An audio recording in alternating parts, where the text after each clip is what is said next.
Gaza border पर Israel और फिलिस्तीन के बीच जंग छिड़ी हुई है। 88 दिन बीत चुके हैं, लेकिन गाजा पट्टी पर इजरायली हमले लगातार जारी हैं। ऐसे में अब 5 दर्जन मुस्लिम देश बड़ी मुसीबत में फंस गए हैं। इनके लिए आगे कुआं है तो पीछे खाई, क्योंकि अगर इजराइल के खिलाफ जाते हैं तो इजराइल इन्हें मार देगा, और इजराइल के खिलाफ खड़े नहीं होते तो इनके अपने ही इन्हें मार देंगे। अब आप सोच रहे होंगे कि आखिर ऐसा क्या हो गया जो ये मुस्लिम देश खुद अपने ही बुने जाल में फंस गए।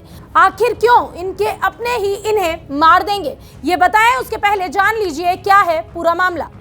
इस्लामिक सहयोग संगठन और अरब लीग के सदस्य आज धर्म संकट में आ फंसे हैं। दरअसल दक्षिण अफ्रीका में नरसंहार कन्वेंशन पर हस्ताक्षर किया गया था, जिसके मुताबिक मुस्लिमों पर होने वाले अत्याचारों पर खुलकर आवाज उठाने की बात कही गई थी। अब हाल ही में दक्षिण अफ्रीका ने इजराइल पर गाजा पट्टी में नरसंहार करने का मामला अंतर्राष्ट्रीय न्यायालय में दर्ज करा दिया, जिस पर इजराइल ने सिरे से आरोपों को खारिज किया। लेकिन इस मामले में 5 दर्जन से ज्यादा मुस्लिम देश इजराइल के खिलाफ खुलकर सामने आने से बच रहे हैं। उन्हें डर है कि ऐसा करने पर इजराइल उन्हें भी ठिकाने लगा सकता है। लेकिन इन देशों की फजीहत तो इसके बाद हो रही है, क्योंकि साउथ अफ्रीका का साथ नहीं देने पर इनके अपने ही अब इनके खिलाफ खड़े होने लगे हैं। बता दें, इस्लामिक सहयोग संगठन और अरब लीग के सदस्य खुलकर इजराइल के खिलाफ कोई भी कदम उठाने से कतरा रहे हैं, जबकि 5 साल पहले इस्लामिक सहयोग संगठन ने म्यांमार के रोहिंग्या में मुसलमानों के कथित नरसंहार के खिलाफ गाम्बिया के मामले में समर्थन किया था। लेकिन अब जब गाजा में फिलिस्तीनियों पर इजराइल हमला कर रहा है, तब ये इस्लामिक सहयोग संगठन और अरब लीग के देश उस तरह से उनका समर्थन नहीं कर पा रहे। इस्लामिक सहयोग संगठन एक अंतर सरकारी संगठन है, जिसे पहले इस्लामिक सम्मेलन का संगठन कहा जाता था। इसकी स्थापना 1969 में हुई थी। इसमें केवल 57 सदस्य हैं। इनमें से 48 मुस्लिम बाहुल्य देश हैं। इन देशों में अफगानिस्तान, अल्जीरिया, बांग्लादेश, किस्तान, फिलिस्तीन, कतर, सऊदी अरब, ईरान, इराक, संयुक्त अरब अमीरात, Uzbekistan, Jordan, Morocco, Mozambique, Brunei, Darussalam, मिस्र, गेबान, गाम्बिया,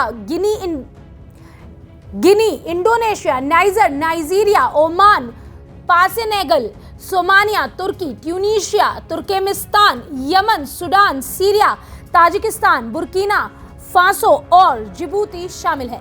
इन मुस्लिम देशों का दोगलापन अब साफ नजर आ रहा है। एक तरफ तो अफ्रीका है जो नरसंहार कन्वेंशन पर हस्ताक्षर करता है, जिसने हेग के अंतर्राष्ट्रीय न्यायालय यानी कि ICJ से इजराइल को युद्ध अपराधी करार देने और गाजा में हो रहे नरसंहार की जांच कराने की गुहार लगाई है। दक्षिण अफ्रीका के इस कदम से 5 दर्जन मुस्लिम देश अब भी खामोश हैं। एक तरफ तो इन देशों में इजराइल के खिलाफ सख्त कार्रवाई करने की मांग उठ रही है, लेकिन अब तक ये खुलकर इजराइल के खिलाफ बोलने से या खुलकर सामने आने से खुद को बचा रहे हैं। अगर ये मुस्लिम देश इजराइल के खिलाफ और दक्षिण अफ्रीका के समर्थन में अंतर्राष्ट्रीय न्यायालय का रुख करते हैं, तो इजराइल के लिए मुश्किलें खड़ी हो सकती है। ऐसे में अरब लीग और OIC को तत्काल यह स्पष्ट करना चाहिए कि एक संगठन के रूप में वह स्पष्ट रूप से ICJ में दक्षिण अफ्रीका के आवेदन का समर्थन कर भी रहे हैं या नहीं कर रहे। अगर ये देश दक्षिण अफ्रीका के आवेदन का समर्थन नहीं करते तो उन्हें अपने अपने देशों में लोगों का काफी विरोध भी झेलना पड़ेगा, क्योंकि उन मुस्लिम देशों में लंबे समय से इजराइल के खिलाफ कार्रवाई की मांग उठ रही है। अब समझना जरूरी है कि ICJ में दक्षिण अफ्रीका का जो आवेदन गया है वो कोरा आरोप नहीं है, बल्कि यह 84 पेज का एक ऐसा दस्तावेज है जो कि ICJ की वेबसाइट पर भी सार्वजनिक कर दिया गया है। दक्षिण अफ्रीका का यह कदम नरसंहार कन्वेंशन के दायित्वों का ही एक हिस्सा माना जा रहा है। बहरहाल अभी तक इन देशों ने अपना रुख इस पर साफ नहीं किया है कि वो साउथ अफ्रीका का खुलकर समर्थन करेंगे भी या नहीं। हालांकि इस तरह के रवैये से इन देशों का दोगलापन तो साफ झलक ही रहा है। VK न्यूज, राष्ट्र के नाम।